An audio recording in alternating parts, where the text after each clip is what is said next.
In this video, I'll show you how to use tags to organize boards in Monday.com.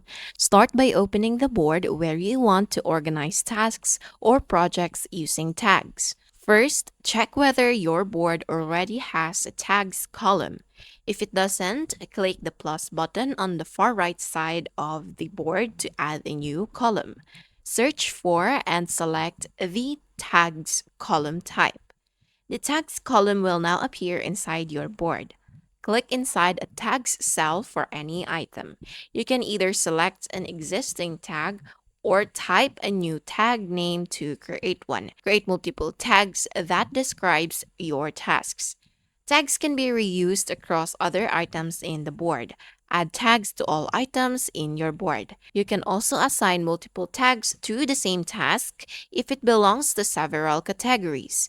Add tags to all of your tasks inside the board. Now let's organize the board using those tags. Click the filter button near the top of the board. Choose the tags column and select the specific tags you want to display.